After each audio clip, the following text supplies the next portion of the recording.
Hey, welcome to the Steve Davis Show. Special guest today is Brandon Back, the 2023 6A state football champions, beating his rival, I would say, one of the top teams in the last 10 years is Cleveland, and congratulations. Thank you. It was a great year. It was a good year for the boys, great year for the coaches, and a great year for the community.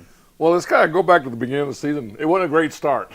No, it wasn't a great start, but we talk about all the time. There's really not a lot of failures. There's just lessons, and one of those lessons was on my shoulders, and the other ones was on all of our shoulders. And I felt like we responded well to those lessons, and we did what we needed to do to stay focused and stay positive. Nobody wins or loses a state championship in August. We knew that, but we knew that we had to get better at certain things, and so we took those lessons to heart, and our kids focused hard and just kind of went off from there.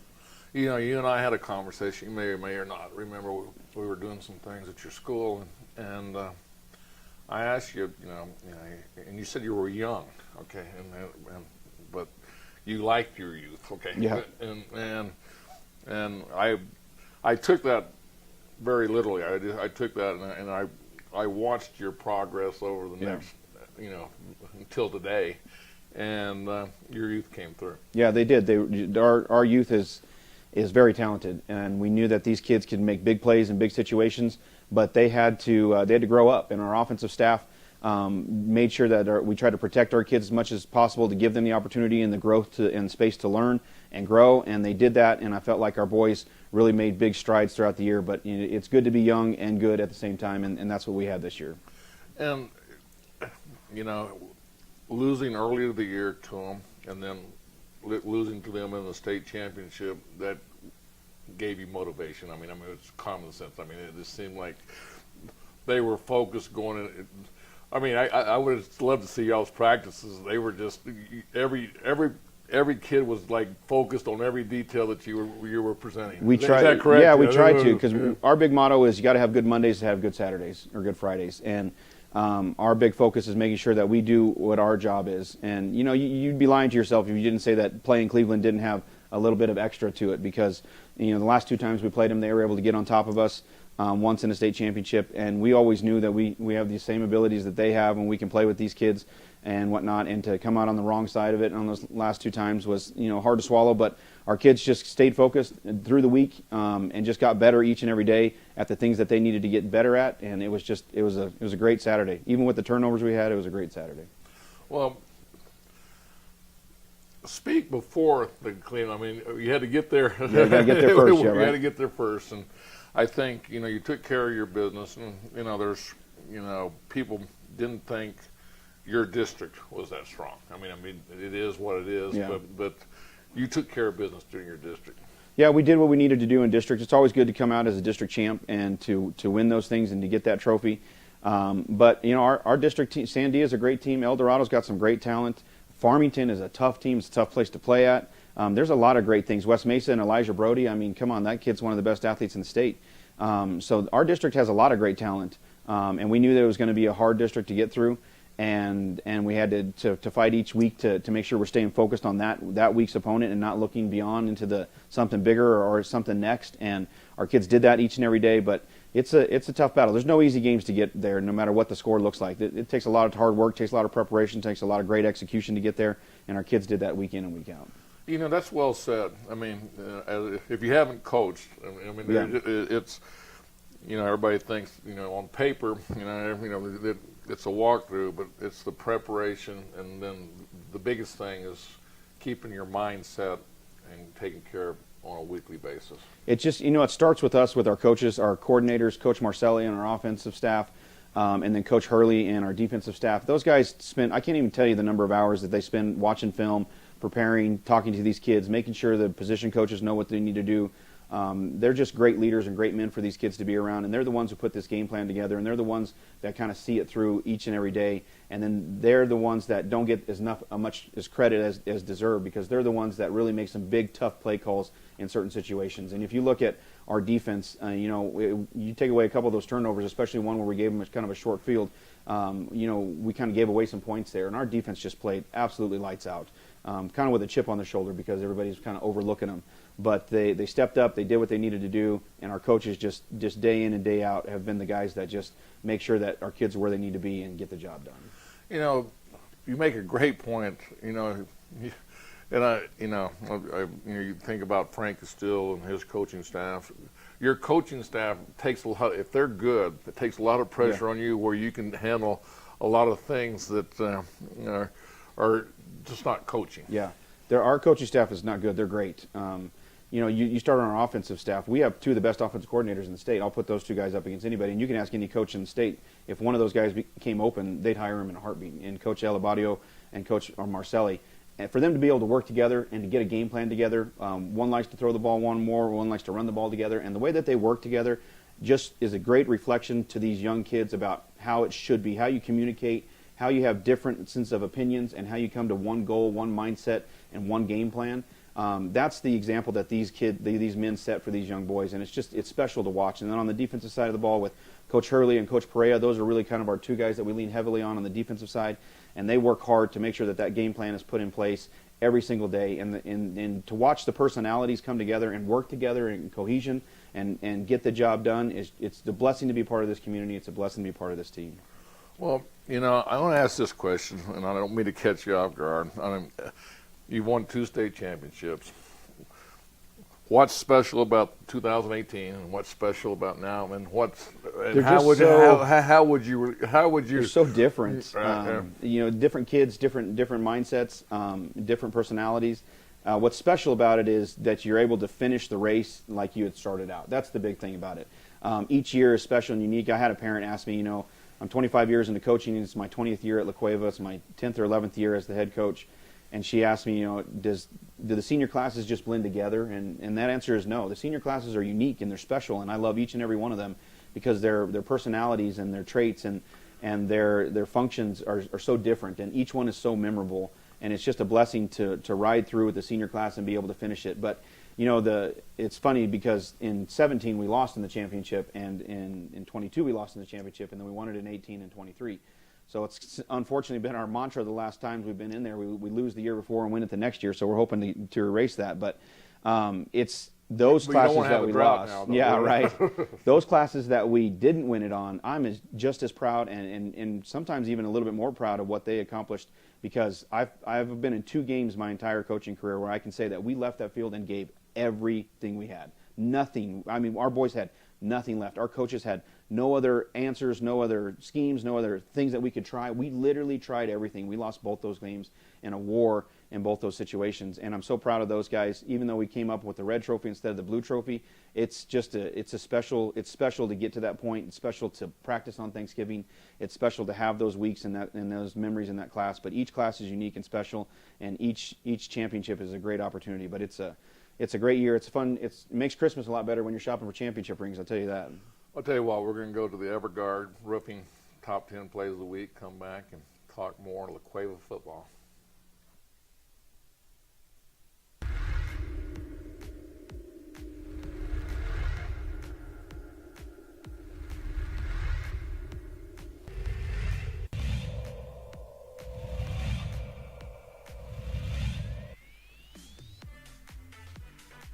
It's a fake.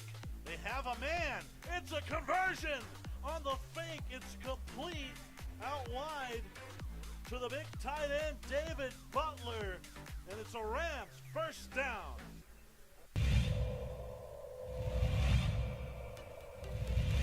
That's tough. I'll say he stepped out of bounds at the 15. Right back to it, and he is in. Touchdown for Charles Lopez Burton.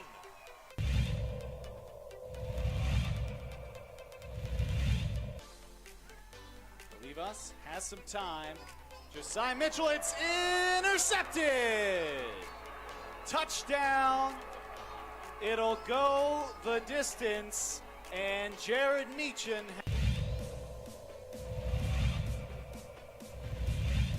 Bunch formation to the left. Cabrera, the handoff. Cabrera's got some room. Up the middle of the 45-40. Foot race to the end zone. Cabrera trying to outrace the Matador secondary. Yes, drug down, touchdown, I believe. That'll be a 70-yard touchdown run, and it is. Cabrera right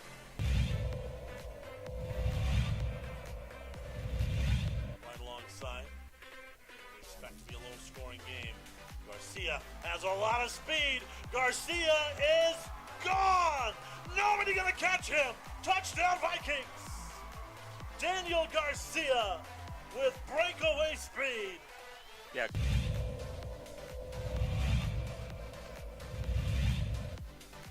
Brandon will lead us. See if he can get the same sort of magic. This time he looks to his right first, then he's looking to his left. He's going to bomb this out there for Moorhead again! Jahari Moorhead! My goodness! I don't know if I could have done that or not. Remember all those signals to give the quarterback.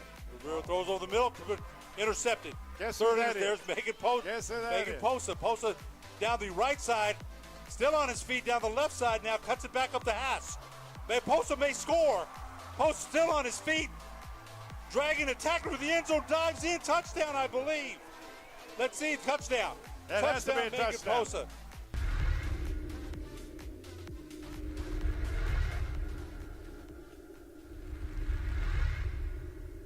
We would like to thank the following sponsors for making this broadcast possible.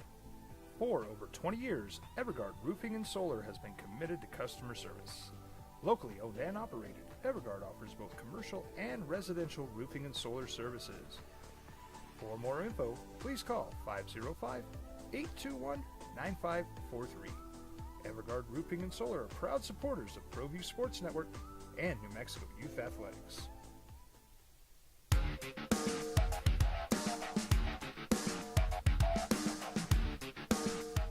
Hey, welcome back to Steve Davis Show. We got Brandon back, the new 2023 state championship 6A football team, and I tell you, it's rewarding. Like last year, you had to wait 11 months from last year to redeem yourself, and I know that game was, because you're a defensive guy, and it stuck in your mindset. Nobody wants to play a football game with a basketball score, that's for sure. Well, I'm going to let you be Sebastian Noel for here a little bit here. We got some highlights and work on your, I know you do a lot of stuff for the Gladiators and everything like that. So start rolling those out there for us. Here we go.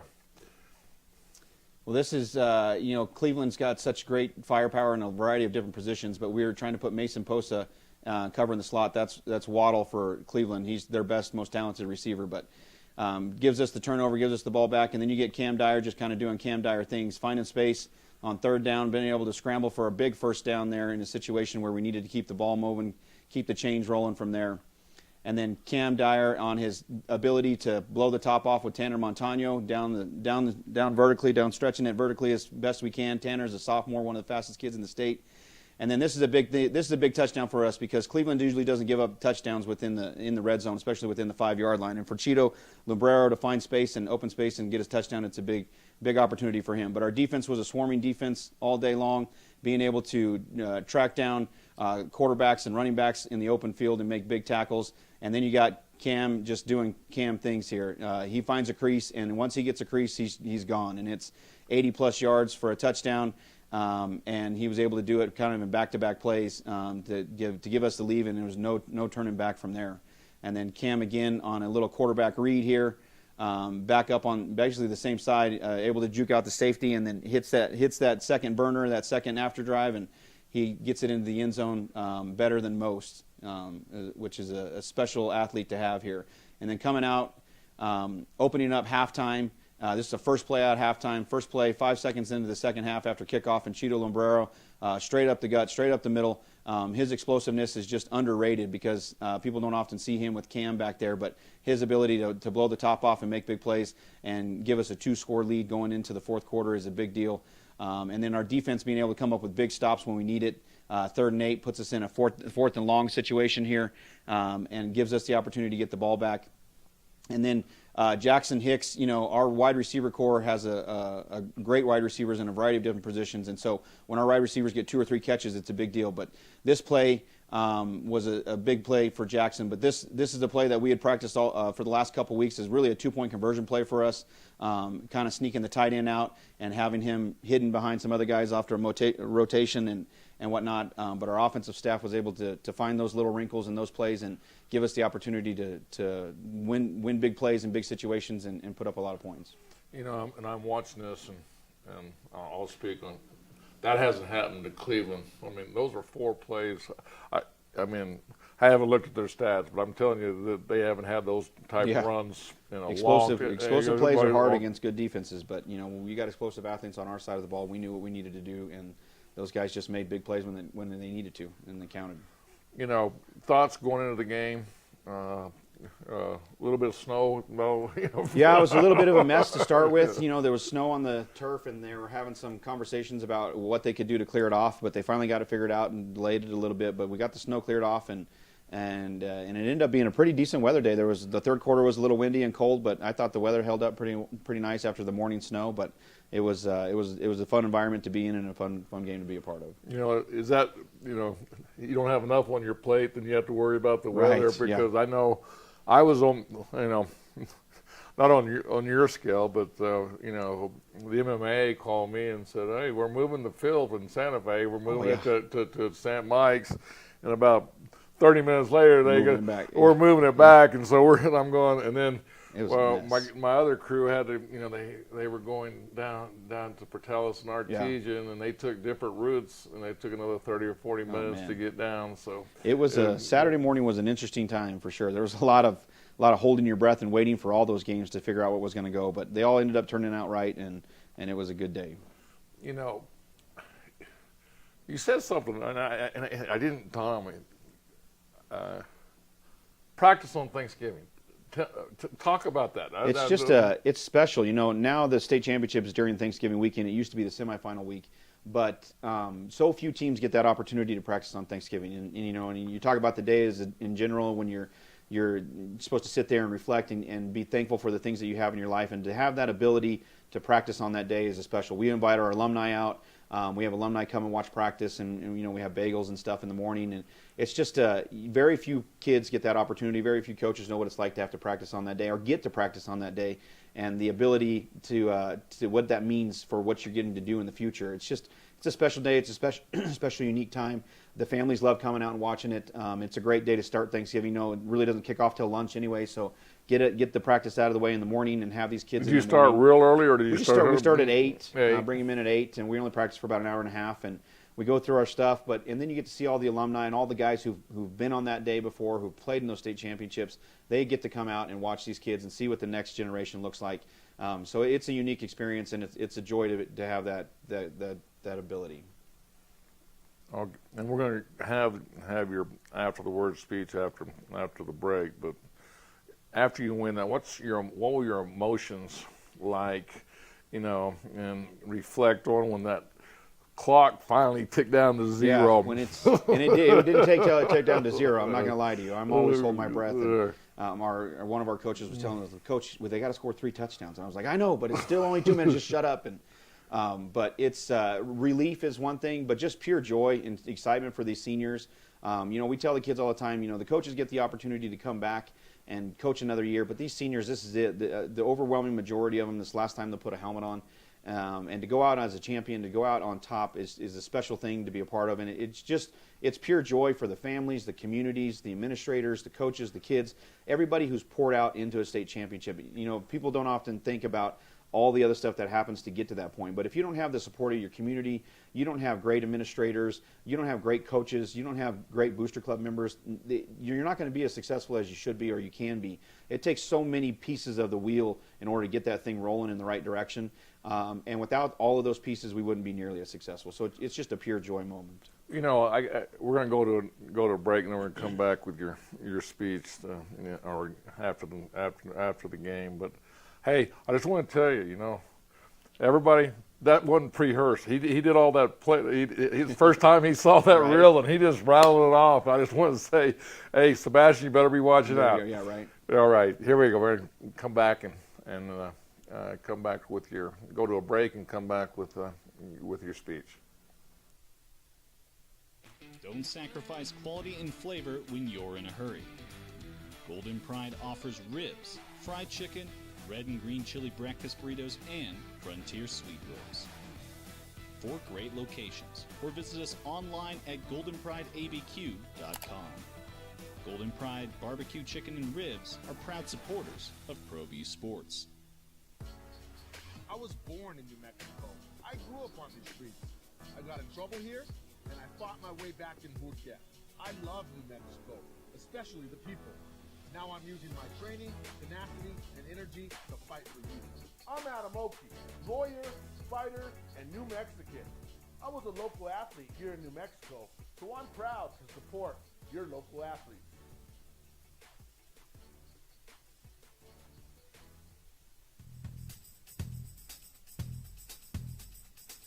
International Protective Services is a proud supporter of ProView Sports and New Mexico Youth Athletics. IPS provides residential and commercial security services in the Albuquerque metro area. For more info, please call 505-897-2420 or visit internationalprotectiveservice.com. Rosendo Najar here, president of Carpenters Local 1319. Juan Junior Gonzalez, warden of Local 1319. Some people have a misconception about what a carpenter does. The carpentry trade entails more than just woodworking or building houses. We are responsible for 85% of a construction job site. Everything from the superintendent on down. We have a great apprenticeship program. Information can be found on our website.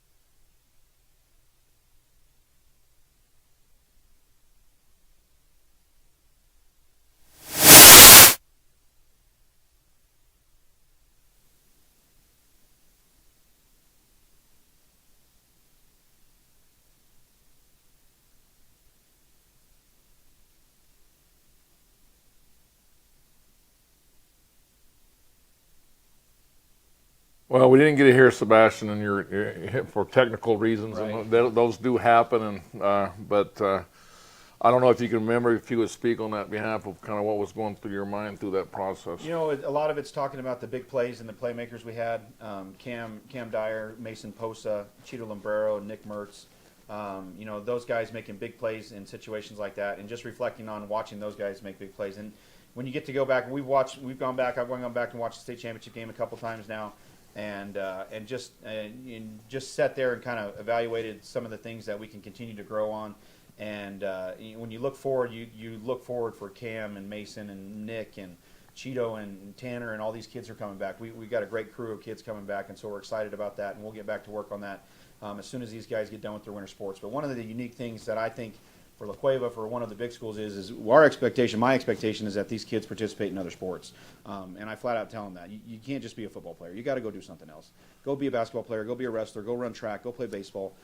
It's great to go and wear La Cueva across your chest and work with another group and try your hardest to fight for another state championship. And so once they're done with those other seasons, we'll get back to work. But it was a blessing to be a part of that. And I'm going to speak on one thing that shows the character that you bring to La Cueva. It's not only about the sports, it's about, kids participating and doing broadcast. I mean, I speak on that. I mean, and that was one of the things you taught, you're ready for basketball. Yeah, so. we have a broadcast team that we put together. Owen Giesler is kind of our director in that situation, and him and we have about 10 kids on campus that really want to do this, and we did it through volleyball. We did a couple football games, and we're excited to continue to grow our brand in that situation. But there's so many outlets for these kids through athletics, and very few of them are on the field. We tell kids all the time, if you want to make the NBA, you want to make the NBA. Well, there's it's changing over the years, and I started 20 years as having the state championship centralized in Albuquerque. And what's your thoughts on that? I would have loved to have watched Artesia Roswell, because you're talking about two-story teams. But I think the only thing that people need to realize is that the only people who want a centralized state championship live in the Albuquerque area. You're never going to convince Artesia to give up going to Artesia. You're never going to convince Farmington or Roswell, Las Cruces to come to Albuquerque to play a game.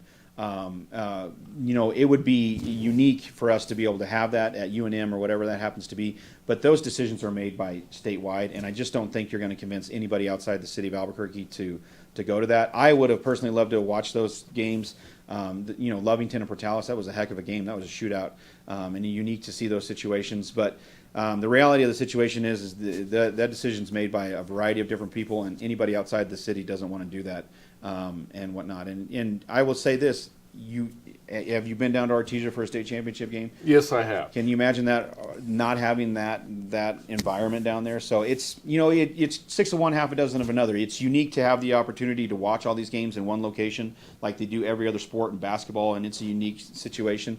But you're going to have a hard time convincing these other towns that they need to get rid of their hometown advantage during those games. And me on the other, playing the devil's advocate, my Clovis Wildcats, when Ron Right. House, he won 6 state championship, and he was just, Yeah. in the same breath of, they haven't been back Yeah. in almost Right. 15, 20 years or whatever. I could be exaggerating on that, but I'm just saying that doesn't hold up because it, Right.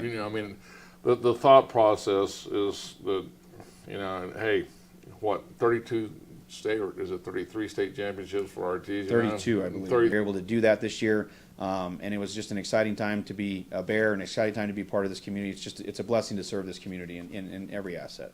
Well, hey, congratulations on that blue trophy. Thank you. And get ready for next year. Yeah, well, sooner rather than later, that's for sure.